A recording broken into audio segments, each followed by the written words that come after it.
Health, well-being, financial status, relationships, lifestyle and participation in the wider community are all affected by the caring role. Well-being decreases as the number of caring hours increases. On the other hand, when there is a high satisfaction with the leisure life in a carer's life, it is strongly associated with higher carer well-being, as is having strong social and financial support, which is no surprise to any of us. It's the same for us all. The negative health consequences for carers have been consistent themes in health studies, the most recent being the Australian Unity Health and Wellbeing Index in 2007, which clearly showed that carers often become sicker than those they care for.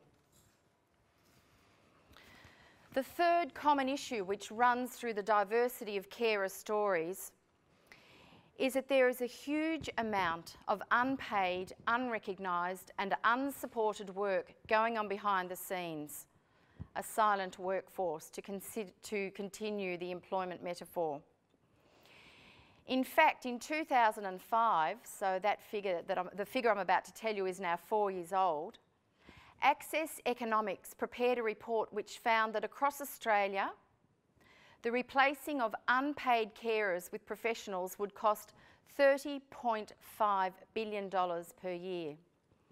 Now, when I totted up my account before, you know, the million here and the million there, I could wrap my mind around that amount, but certainly not around $30.5 billion.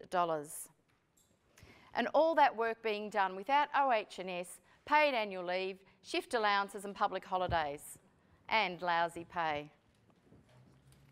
So there are my three stories, there are my three issues. Now, three ways in which we can support carers and then support you. We're funded to support carers across the state. So to this end, we have an information and support line which is a free call number. The carer can ring and speak to a lovely real person who is usually a social worker. Lovely people, social workers in the room, yes. And they are well versed in carer issues. I call it a one-stop shop. It's good for new carers starting out who want to know what supports are available out there, and it's good for carers further along on the journey who want to check in case there's something new. It's also good for the carer who's just received yet another form from Centrelink and they think they will stab someone if they have to fill in another form from Centrelink. I urge them, ring Carers Victoria before you pick up the knife. Secondly, Carers Victoria is funded to provide a free counselling service to carers. You don't need a referral, you just need the number that's on the back of this brochure. We have professional counsellors all over Melbourne and Victoria, so a good match can be made whether you live in Warrnambool or Lakes Entrance or Mildura or just around the corner in Parkville. The funding covers 6 sessions and the aim of the sessions is to help carers explore the issues which are concerning them and to develop strategies to deal with them. We call this program Talking It Over, recognising that so often carers have no one to talk to about their feelings or their problems. Family and friends, through no real fault of their own, often let them down on the ongoing journey that is the carer's journey. And thirdly, Carers Victoria is funded to run free workshops to groups of carers, exploring a range of subjects to do with carer health and wellbeing. We travel all over the countryside, just like the Leyland brothers for those who are old enough to remember, but as I look around, I'm a little depressed to see that not many of you will. I'm on the education team. I'm busting to come to a carers group near you and facilitate a workshop on a myriad of issues that are in this brochure: managing your stress, becoming more assertive, a whole bunch of topics, grief and loss. This is our 2008 brochure, the 2009 brochure. Next year's will look very similar. So membership of Carers Victoria is free, and I've left our current newsletter there, and there's a range of other services which I haven't mentioned. So there are my 3 stories, my 3 issues, the 3 ways in which we'd like to support carers, and now the most important part, how we would like to support you in your very valuable work. Firstly, we invite you to handball carers to us. We know that of necessity you're focused on the person, often, who has the illness. We want to free you up to do that job. Given that carers so often don't identify as such, they will take note if a professional like you lets them know about those supports I've just mentioned. They're just one phone call away. I've bought a stack of these little cards, which are flat pack, on the back table. Please take a bundle with you and pull them out of your pocket at the appropriate time and pass them on. If you need more, call Carers Vic and we'll post them out to you. Secondly, we have professional education to help you and your team work on a particular issue that is carer related. For example, working with difficult families, although I suspect no one in this room has ever had that experience.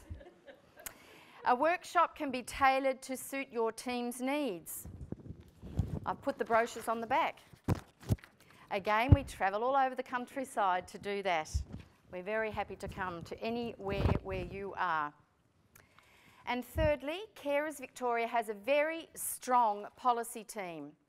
They welcome input from carers and professionals.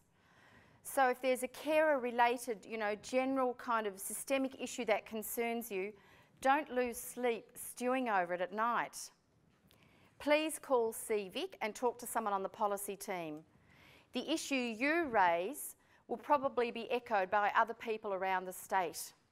And the more voices we have expressing concern, the stronger our case in making submissions to government.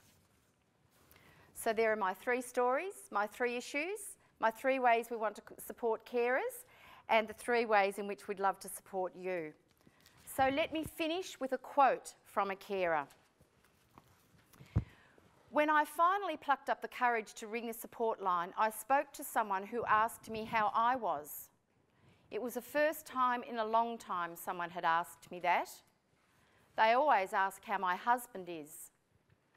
I didn't realise how run down I had become. I wish I had known about the help that is available when my husband first became ill. My advice to any carer is, you're not alone. The help is out there. Thank you. Do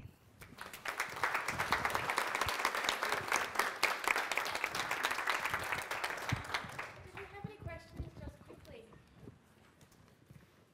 So, will you come to a group of nurses? I'm Jo. Will you come Hello, to a Jo. group of nurses in Yes. the hospital? Yes, I personally won't. There's 2 members of the team who are the professional educators. Okay. I could come and tell you about our services, but to facilitate the professional workshop, and I go to the carers groups. But ring Carers Vic and talk to someone in the education and training section, which we're all part of, and you will be...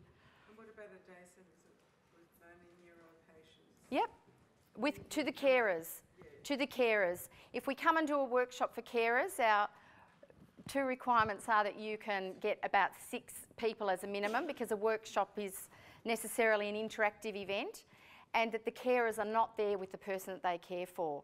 Carers will never speak if the person they care for is sitting next to them. So we always see them separately.